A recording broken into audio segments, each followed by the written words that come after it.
এই শহরের ভিড়ে কোথায় খুঁজি নিজেকে, চারিদিকে শুধু কোলাহল, মন চায় শান্তি। তবু এই গোলমালেই খুঁজে ফিরি নীরবতা। ভেতরের আকাশটা আজও কি মেঘে ঢাকা, নাকি সেখানেও আজ এক চিলতে রোদ হাসে।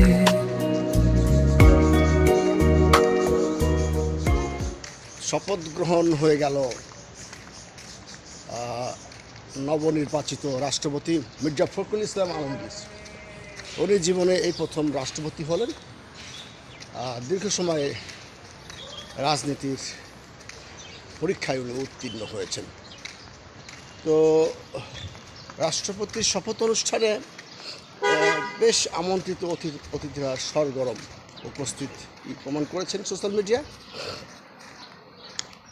কেউ কেউ বলছেন যে অনিবন্ধিত বিএনপি পন্থী অনিবন্ধিত অনেক রাজনৈতিক দলের নেতারাও আমন্ত্রণ পেয়েছে, হ্যাঁ, কিন্তু নিবন্ধিত অনেক দল যেমন বাংলাদেশ কংগ্রেস আমন্ত্রণ পায়নি। তো রাষ্ট্রপতি কি নিরপেক্ষ কিনা সে প্রশ্ন তুলেছেন। রাষ্ট্রপতি শপথ গ্রহণ করবেন, সেই অনুষ্ঠানে সকল নিবন্ধিত দলেরই তো আমন্ত্রণ পাবার কথা। এখানে কে বিএনপিপন্থী কে আওয়ামী লীগপন্থী এটা তো রাষ্ট্র দেখবে না, কিন্তু সেই অসঙ্গতিটা আমরা লক্ষ্য করেছি। যদিও বাংলাদেশ কংগ্রেস দাবি করছে আমরা আমাদের পন্থী, আমরা দেশের মানুষের পন্থী। এখন কে বিএনপি পন্থী কে আওয়ামী লীগপন্থী এটা দেখে দেখে যদি রাষ্ট্রপতির শপথ অনুষ্ঠানে দাওয়াত দেওয়া হয়, তো কেউ কেউ হয়তো বলবেন যে এই রাষ্ট্রপতি নিরপেক্ষ নন। আমি জানি না এই বিষয়গুলো সরকারের প্রধানমন্ত্রী থেকে আরম্ভ করে রাষ্ট্রপতি পর্যায়ে ওনারা দেখবেন কিনা এই অসঙ্গতিগুলো।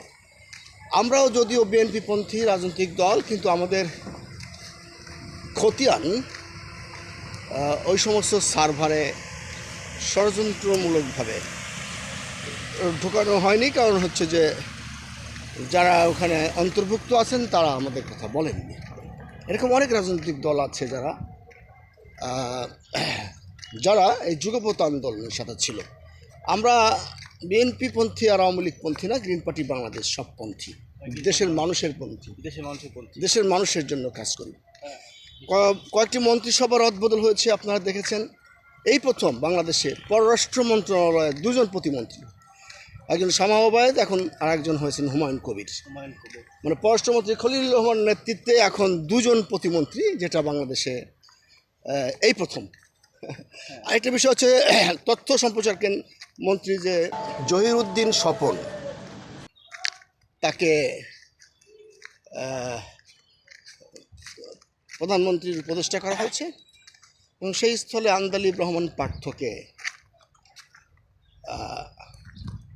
সেখানে স্থলাভিষিক্ত করা হয়েছে। আন্দালিব রহমান পার্থ এখন মন্ত্রী, তথ্য সম্প্রচার মন্ত্রী। আমি কিন্তু বেশ কয়েক মাস আগে বলেছিলাম আন্দালিব রহমান পার্থ মন্ত্রী হচ্ছেন। তখন আমার কথা অনেকে ভাবে নিয়েছিলেন যে আন্দাজে একটু গুলি শুনলাম, কিন্তু ঘটনা সত্যি। যখন উনি তখনও কোনো মন্ত্রিত্ব গ্রহণ করেননি, অন্ততপক্ষে প্রতিমন্ত্রী হবার সুযোগ উনি গ্রহণ করেননি, যার কারণে তার জন্য অপেক্ষা করছিল একটি পূর্ণ মন্ত্রীর পদমর্যাদার একটি পোস্ট। আজকে আলোচনা দীর্ঘায়িত করব না। আমরা যথাযথ গরিবদের জন্য খাদ্য বিতরণে যাচ্ছি। এটা সরকারের সার্ভারে আছে কিনা জানি না, বা দেশের মানুষ যতটুকু যা জানে, আমরা মানুষের জন্য কাজ করি। অফিসে যাব সম্ভবত 3টার থেকে নিয়ে আমি প্রীতম ইনে বসবো। যারা যারা দর্শনার্থী, আপনাদেরকে বলছে 10 জনের বেশি আজকে দেখা করা সম্ভব হবে না। এর মধ্যে যারা যারা দেখা করবেন রেজিস্ট্রেশন করবেন। আর আগামীকালকে হয়তো না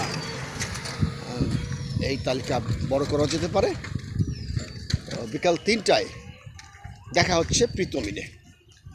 সবাই ভালো থাকবেন, ভালোর সঙ্গে থাকবেন। চলো সবুজের পথে,